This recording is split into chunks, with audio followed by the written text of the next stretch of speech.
Commission নিয়েছে, যেগুলো মালয়েশিয়ার বিভিন্ন ব্যাংকের মাধ্যমে বিদেশে বিভিন্নভাবে পাচার করে নেওয়া হয়েছে। এইভাবে বাংলাদেশে বিগত 16 বছরে আমরা দেখেছি মেগা প্রজেক্টের নামে মেগা ডাকাতি হয়েছে, এবং এগুলোর মধ্য দিয়ে দিন শেষে আমাদের যে প্রয়োজনীয় যে মেগা প্রজেক্টগুলো ছিল সেগুলোকেও দীর্ঘমেয়াদে বাংলাদেশের মানুষের উপরে, দেশের উপর একটা বোঝা হিসেবে অবতারণ করা হয়েছে। ঘটনা 2, আমরা আদানি নিয়ে একটা বিশাল আলোচনা আমরা দেখেছি কিছুদিন আগে, কয়েক বছর আগে, যাকে নরেন্দ্র মোদীর কেশিয়ার বলা হয়। তো আমরা দেখলাম যে আদানির সাথে বাংলাদেশের একটা চুক্তি হলো। ভারতের বিখ্যাত সাংবাদিক পরঞ্জয় গুহঠাকুরতা তিনি তার একটা লেখায় বলছেন যে এই যে চুক্তিটা হলো বাংলাদেশের সাথে আদানির, এটা যতটা না বাংলাদেশের জন্য অতি জরুরি, তার চেয়ে বেশি হচ্ছে মোদীকে খুশি করার চুক্তি, এবং তার চেয়ে বেশি হচ্ছে শেখ হাসিনা বাংলাদেশের ক্ষমতায় টিকে থাকবে, এই টিকে থাকার ফিটা আদানির মাধ্যমে মোদীকে পাঠানো হতো, যেটার আরেকটা নাম ছিল ক্যাপাসিটি চার্জ। আপনি তার বিদ্যুৎ ক্রয় করেন আর না করেন, প্রতি বছর আপনাকে $450 মিলিয়ন তাকে আপনার ক্যাপাসিটি চার্জ দিতে হতো। এবং তার চেয়ে বড় দুঃখজনক হলেও সত্য যে এটা যখন নীতি বহির্ভূত হচ্ছিল, তখন শুধুমাত্র ওই চুক্তিটা করার জন্য নীতিটার পর্যন্ত পরিবর্তন করা হয়। এইভাবে ক্ষমতায় টিকে থাকার জন্য ঠিকাদারদেরকে, যারা ক্ষমতায় টিকে রাখে, তাদেরকে চার্জ দেওয়া হয়েছে। আমরা যদি আরেকটা পরিসংখ্যান দেখি, ভাই একটু আগে বলেছিলেন 2009 সালে আমাদের ঋণের পরিমাণ ছিল 2,76,000 কোটি টাকার মতো, যখন আওয়ামী লীগ ক্ষমতা আসলো। এবং তাদের পতন হওয়ার সময় 24 অগস্টে বাংলাদেশের ঋণ প্রায় 18,36,000 কোটি টাকা, যেটা প্রায় 6 থেকে 6.5 গুণ বৃদ্ধি পেয়েছে এই অল্প কয়েক বছরে।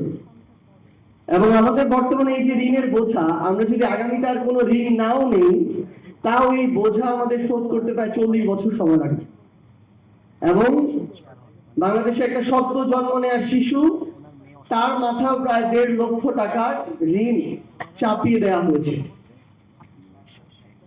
আরেকটা ঘটনার দিকে যদি আমরা লক্ষ্য করি, আরেকটা পরিসংখ্যান, পাচার নামক লুটপাট। আমাদের বিগত 16-17 বছরের এই ফ্যাসিস্ট রেজিম তাদের সময়ে পাচার করেছে প্রায় 11 লক্ষ কোটি টাকা, যেটা দিয়ে 35-40টা পদ্মা সেতু নিমিষে বানানো যেত। যেই পদ্মা সেতুটি এত গৌরব, সেখানেও প্রায় 30-40% টাকা তারা লুটপাট করেছে। আমরা দেখলাম সেই শেখ হাসিনা গর্বের সাথে নির্লজ্জভাবে বলছে যে তার পিয়নেরই প্রায় 400 কোটি টাকা আছে। অর্থাৎ একজন পিয়ন কতটা লুটপাট করলে সে 400 কোটি টাকার মালিক হতে পারে।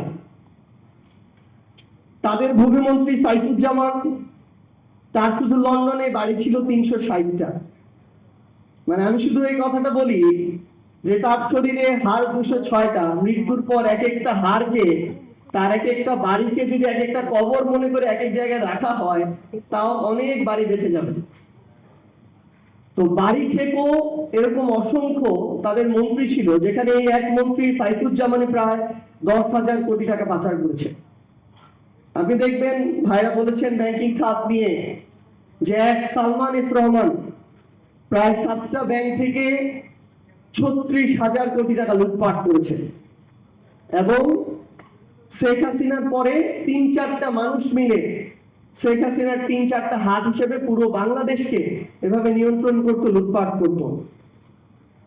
তো আমরা যেটা এখন হয়েছে, বর্তমান সরকার থেকে শুরু করে টকশো টেবিল প্রত্যেকটা জায়গায় সমালোচনা এখন বিএনপির জায়গা থেকে যখন আমরা শুনি, তখন অন্তর্বর্তীকালীন সরকারের সবচেয়ে বেশি শুনি এবং সেখানে সমন্বয়কদেরকে টেনে নিয়ে আসা হয়।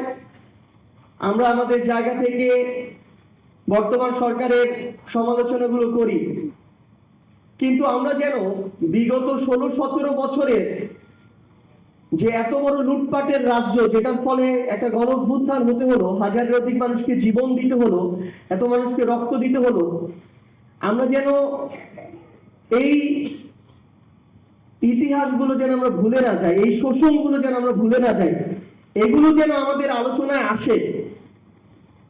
কারণ এটা অনেক বেশি জরুরি যে আমাদের যখন যৌক্তিক হোক অযৌক্তিক হোক তর্কটা যখন নিজেদের মধ্যে চলে আসে, তারা তখন দর্শক সারিতে বসে যারা এতদিন এই লুটপাট গুলো করেছে আরামায়েশ করে আর আমাদেরকে দেখে মজা নেয়।